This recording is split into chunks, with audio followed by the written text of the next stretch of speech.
when I greet people, sometimes I'll say, "Hi, I have a present for you." And they'll say, "What?" And I walk over and I give them some chocolate. People love chocolate. You just walk by one bowl of chocolate and you'll see another one. Every coffee table has a little bowl on it of chocolate. I thought it was a little hokey, but, you know, damn if people don't come in just for the chocolate. And it always puts people in a good mood. I just hand out chocolate and visit with customers. That's my job now, that and being a grampy. I was exporting used clothes to Africa. There were the bars in Bristol he owned. He had a cleaning service. He's been on radio, he's been on TV. He was selling real estate. He bought a pinball machine business. I am a pilot. He had a store that sold vintage clothing. He's like, yeah, I used to go down to Texas and Florida and buy vehicles and bring them back. And I'm like, geez, what didn't you do, you know? You know, he's someone that's been through it all. He's been through loss, he's been through failed businesses, you know, and it's made him so much stronger and wiser in a lot of ways. It's furniture that made him what he is today, but it's not what's made him. It's all the other businesses that he's done. If anybody has really had an impact on guiding my life, it is definitely my wife. The furniture business was an opportunity that I could get into with very little money. In fact, I was pretty much broke when it happened. She said, "What have you got to lose?"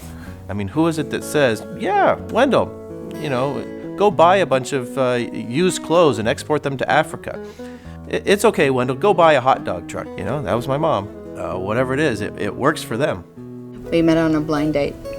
All he knew was that I had just moved there from New York City, so he thought I was a New York City girl. He told me that he was working on the farm with his dad and driving truck for the town.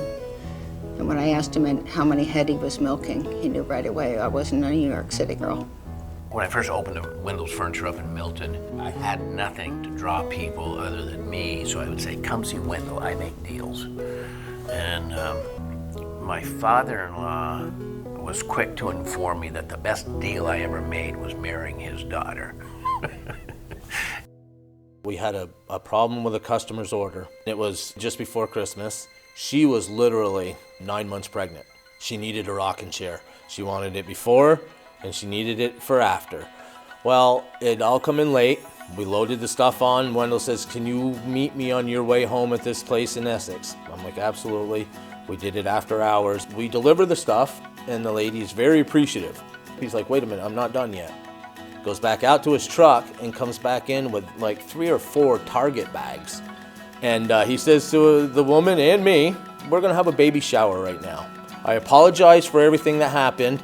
I know you were angry with us in the beginning, but this is what I want to do for you." He had diapers and he had clothes, he had shoes, he had toys, he had everything to set up a baby's room for this customer. That was the moment where I just appreciated working for Wendell Farrell. You know, he's the kind of guy that will go out to the diner and he sees a group of people sitting down there from the Army and he'll buy them all breakfast and say, thank you for your service. Wendell would take the shirt off his back if there was something wrong to help you. And Ryan was my godsend. You tell me go start a new business next week and I can do it. But I am not a guy who can run a business very well. And that is where my son, Ryan, really hits the bullseye. Brian's strengths are exactly where Wendell's weaknesses are. Wendell is an entrepreneurial person who can build it, but then when you get into the details of managing people and coaching people, Brian's strengths really shine. Not even as a manager or owner of the store, Ryan's just a genuine good guy who wants to see people treated well. He's the one who actually put a phrase on every computer screen in our store. It says, pretty simple, take care of the customer, period. We don't really spend much time or meetings talking about how to get more business. We talk about how to make customers happier. Vermont's a small community. If you mess up with somebody, they're going to tell their friends. All the way from the salesperson to the time we walk out, we want you to know that you're taken care of. If something's damaged when we bring it into the house, we solve the issue right there. You know the answer by the time you leave. Growing up on a farm, it gives you a work ethic. My dad's attitude was, where there's a will, there's a way. That was very important to me. We don't look for a way to get out of dealing with the problem. We look for a way to solve the problem. We love problems because when things go well, nobody knows if you're any good or not. But when you have a problem and we fix it, people think you're wonderful. delivery guys shovel your wall.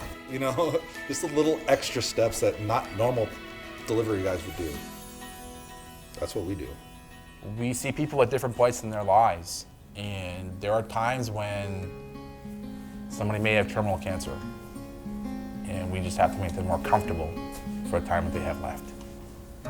And when we get those calls and thank you cards for making their friends and family more comfortable, it's, that's goes beyond any sort of sale. Friends is the big key word, you know. You're not just working with other employees. They're friends of yours, people you talk to, people you text outside of work. It makes a big difference, huge difference. When I say Wendells Furniture is a family, well, these are the people that mean the most to me in the world. Like, we have that love for one another. I tell Ryan I love him on a daily basis, and he does the same to me. Listening to these guys, you know, they're just, I love you, buddy, you know, and they'd head out on the road, you know, have a safe day, that type of thing. Yeah, there's a lot of bromance going down at the warehouse. You walk in and half the guys will give me a hug and I love you, man, and all that kind of stuff, which you just don't see everywhere else. It'll catch you off guard at first, but I've gotten warmed up to it. And I don't hug as often as some of them, but it kind of grows on you after a while. And sure, it's joking around, but that's just what we do, you know. And I don't know where I'd be without Wendells Furniture right now. Wendells Furniture, we make deals. Our delivery guys are one of the biggest parts of our success. They have fun at work, but they get stuff done. So, I mean, how can you get better than that? You can't sell every piece of furniture and deliver every piece of furniture yourself. It takes a team, and we've worked hard to develop a great team over the years. We're grateful for all our employees. They all do a spectacular job, and they all reflect the culture of Wendells. And to just walk into that room, and he looked over at me and said, "Did you know you had this many employees?" And I said, "No." He said, "Not bad for a couple of farm kids." I said, "Yeah."